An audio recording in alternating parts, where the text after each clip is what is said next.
Good morning, everyone. I just wanted to ensure that I'm not speaking on behalf of the Director of Emergency Management on anything with the COVID-19 crisis at this point.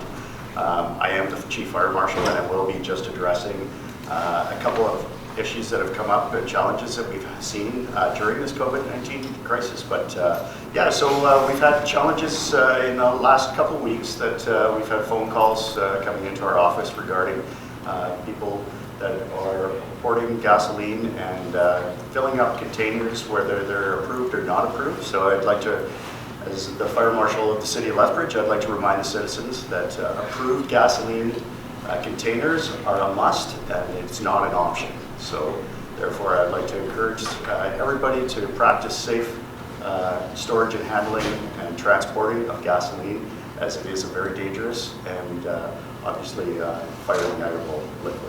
I understand that it's inexpensive or less expensive than it was.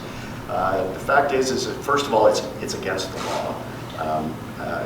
You can only store 30 liters of gasoline in a garage or shed that's attached to a dwelling unit. So therefore, 30 liters is the maximum during fire code compliance is the maximum that you can have. As far as storing, there can be difficulties with the storage because gasoline is an abrasive liquid, and it can actually cause destruction of the container itself. So it can cause, gasoline spillage or any type of contamination that obviously we don't want.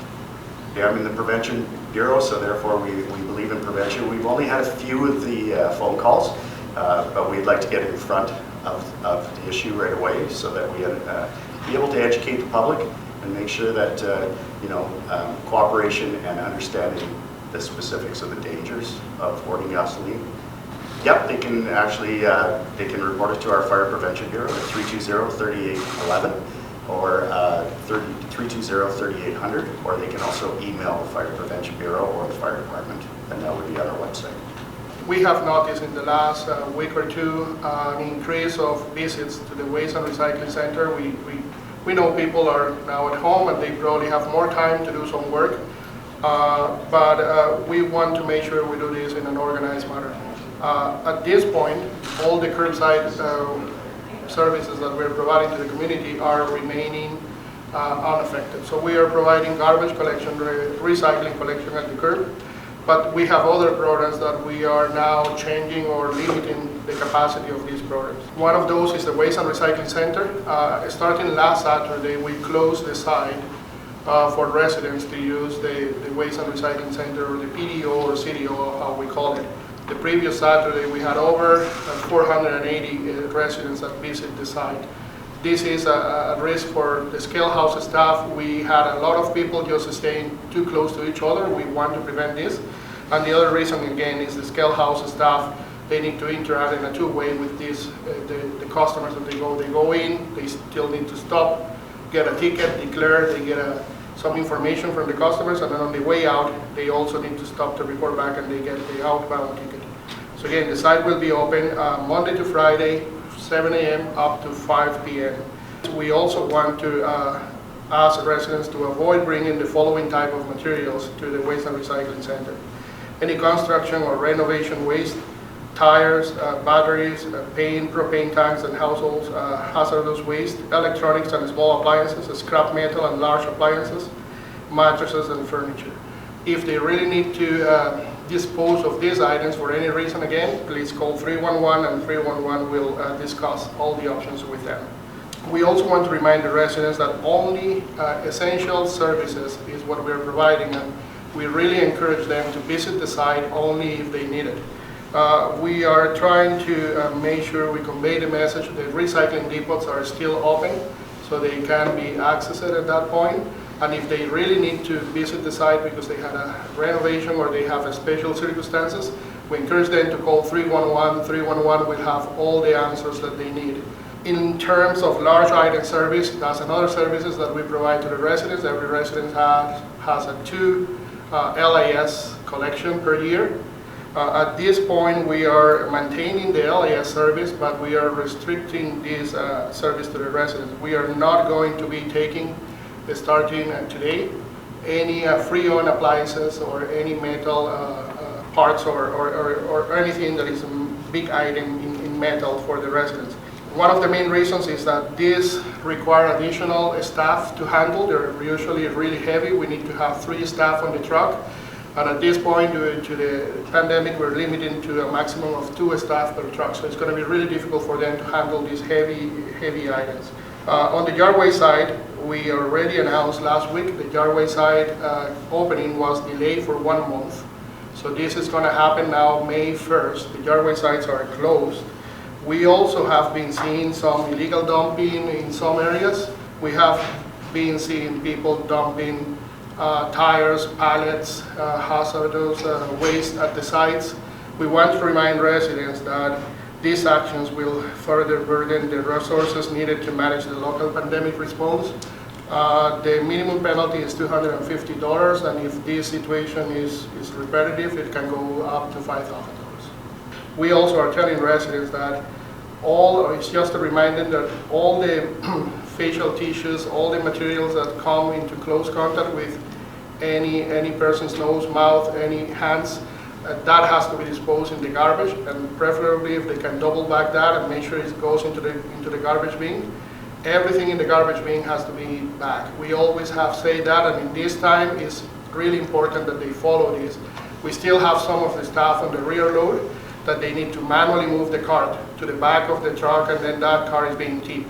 If it's not back, in some cases it just flies all over the place, and that's not good for them, and we want to make sure we protect them as well.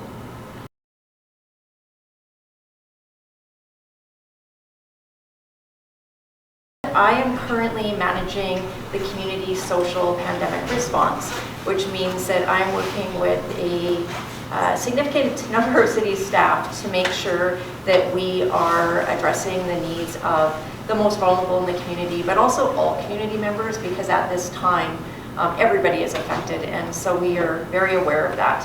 And what we've done is we've worked really hard over the last 2 weeks to identify about 16 areas of need that we are hearing from the community, and some of them are your basic essential needs such as housing and food services and clothing, and then some of them are things that maybe we wouldn't normally be addressing, but because of people being isolated at home, we're hearing of differing needs. And so working with all of the community organizations in Lethbridge that provide social services, we've sort of identified what we're calling pods for each area.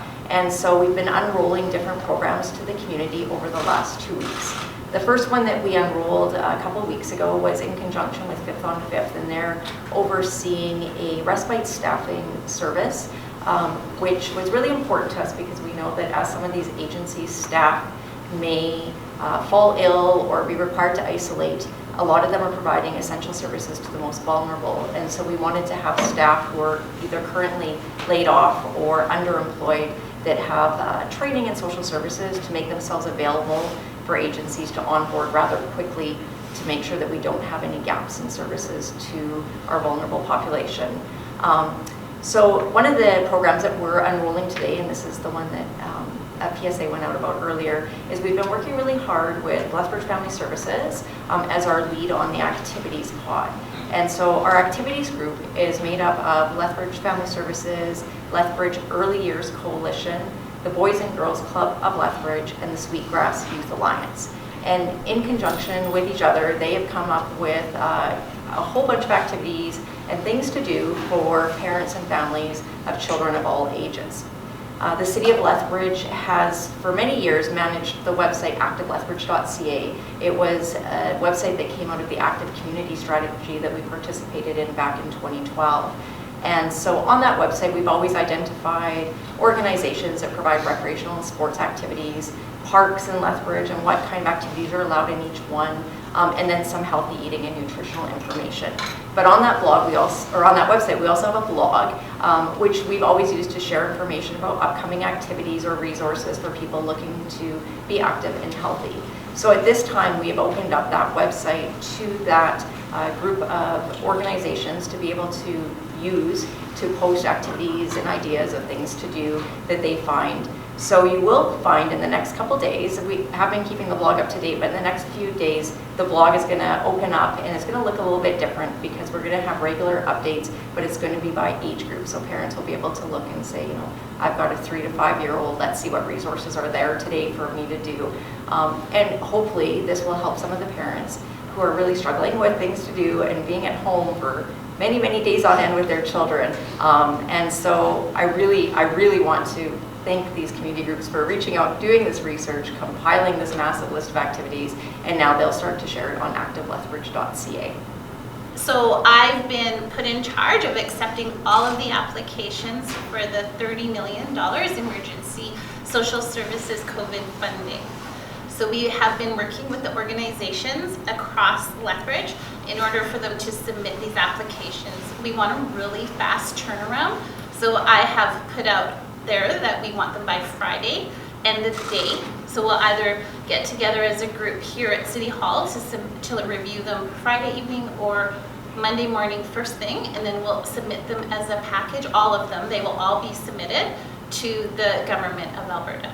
We have been working, as previously mentioned by Lori, she's been working with pods, so organizations getting together just to help with the duplication of services. So yeah, we're calling them pods and encouraging them to submit an application together. However, if they choose not to for various reasons, we're still accepting those applications. So the final decision will be made by the Government of Alberta. Here at City Hall, we're trying to encourage people to submit an application that gives them the strongest possibility of being accepted. So anything that's collaborative, I think, is a stronger application.